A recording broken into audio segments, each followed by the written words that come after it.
Hello class, it's me, Mr. Ture, and today I'm very excited to announce that we're starting a new unit, painting. You'll notice that you have the following supplies in your kit. You have a pencil, an eraser, primary colors plus black and white. You have 3 size brushes, small, medium, and large, larger than this usually. You have 10 pieces of thick paper. One side is shiny, one side is dull and a little rough. We're going to use the rough side to draw on. And finally, you have a palette with a seal. So that if you don't want to wash your palettes down the drain, paints down the drain, you need to seal them at the end, and that will keep them fresh. So, for today, we are going to make a color wheel. First exercise.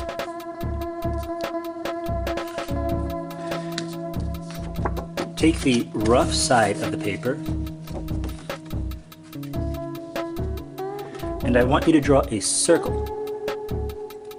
Now, if you don't trust yourself drawing a circle, you can use this. So let's place this on the paper. Take a pencil and trace around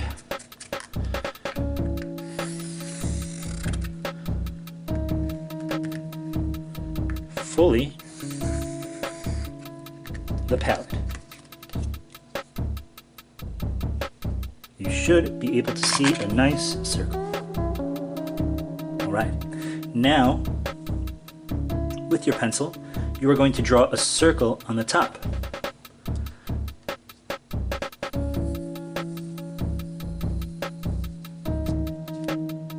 Now you're going to draw a circle down here to the bottom left. And finally a circle to the bottom right. If they're not perfect, don't worry about it. Perfection isn't the aim in this case. It's to have fun.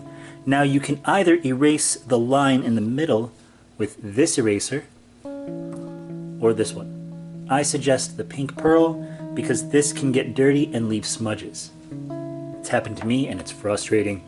So let's erase the line in the middle of the circles to the best of our ability.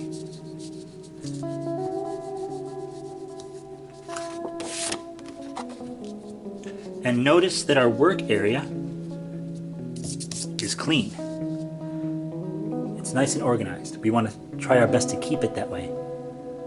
Now, in the middle of these circles, let's draw squares.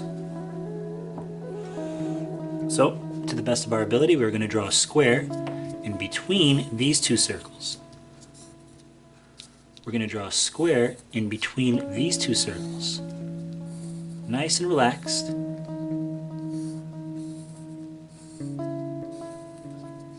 And what do you think we do with that line in the middle? Erase it.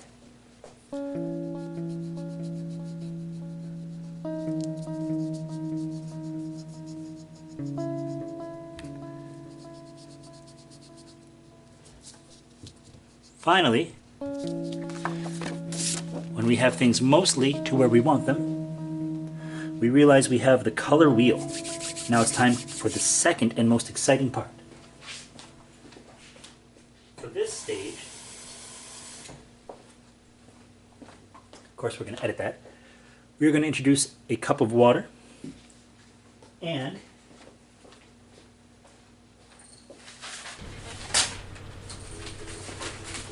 a piece of paper towel. You're going to shake your paint, especially if it's brand new, because all of the solid part has settled to the bottom and the liquid has risen to the top. Sort of like when you first use yellow mustard. You know, that just gets this yellow film. We want to stop that from happening. Shake up the paint. Take off the freshness seal.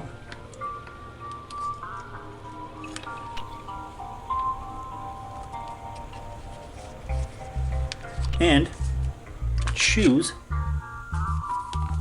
a cup for the paint to go in. right there. Let's skip a space and then put the blue here.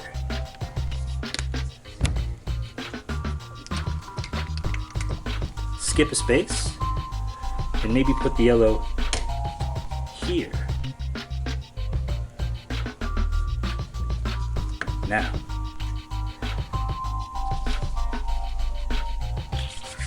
choose your brush.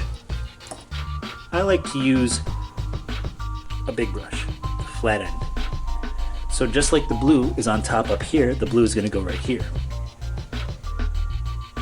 And there's no right or wrong way when you're beginning to paint.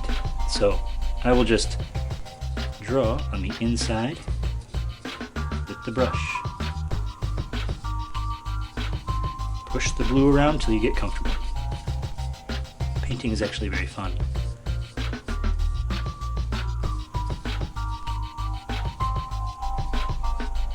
Alright, that will do. Now if you want to get some fine edges, you can use the medium brush. If you want to complete or perfect the shape to the best of your abilities, make it larger, totally cover up the pencil. Once we're done with this blue, we take our brushes and we clean them in the water.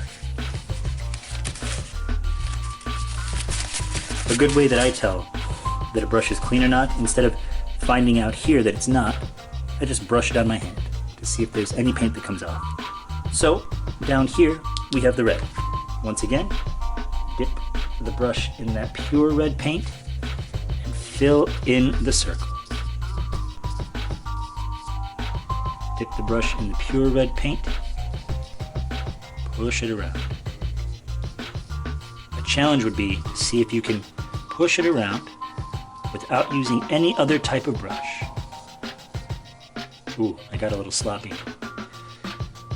That's alright. Push the paint around. Alright. Now, again,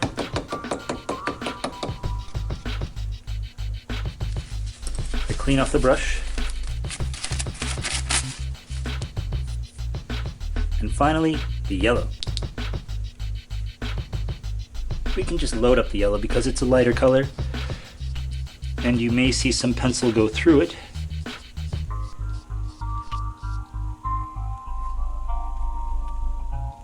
That is not what we want. I'm being more careful with the yellow. That's pretty good, but I also still want to get it towards the edges, so I'm going to use a different instrument, a more precise instrument, and I'm going to push towards the edges of the pencil.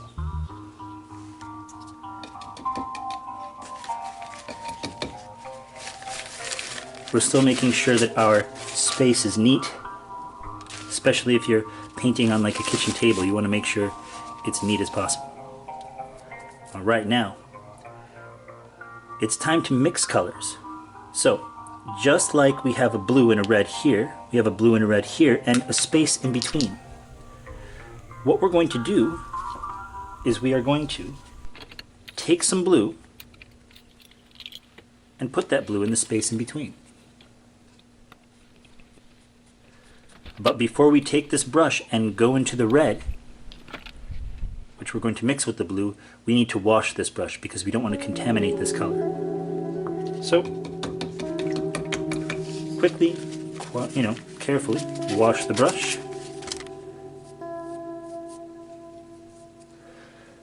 And add some red.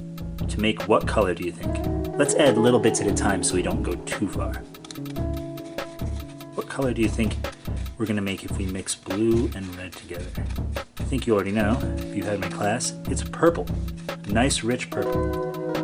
And let's put that purple in this square. One of the most interesting things about paint is that it doesn't always dry the same color that it is wet. Which means as this dries, it may change a little bit. May get richer, may get duller.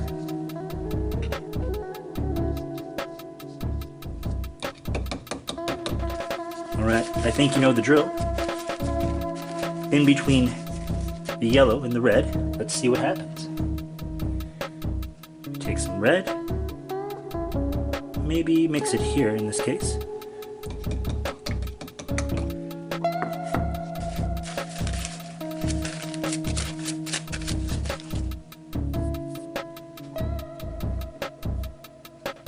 It's easy to want to make shortcuts. That way you waste materials. Okay, too much red, too little yellow.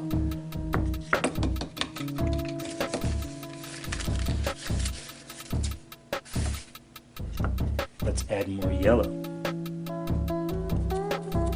There we are.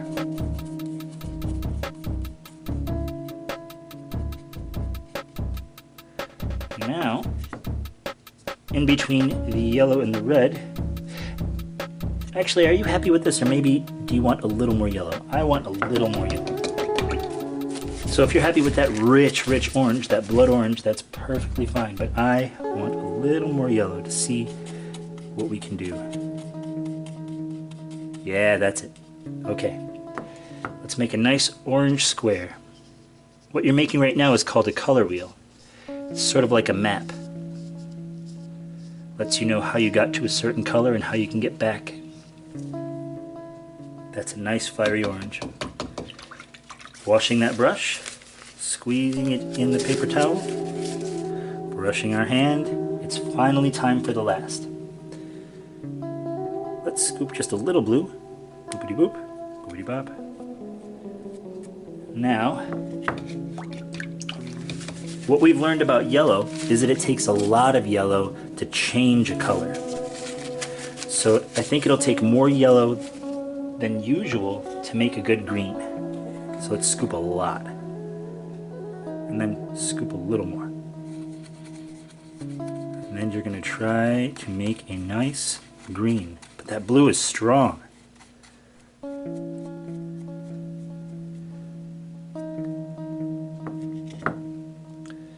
Alright. Very good. The green is in the middle of those other colors.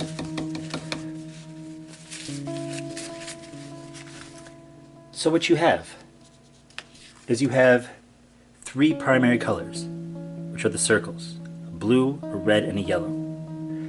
From these colors, you can make an orange, a purple, and a green. Now, what happens if you mix a purple with a yellow? Because we didn't ruin these colors, we can find out. We can experiment here. So we wanted to see what happens when we mix a purple with a yellow.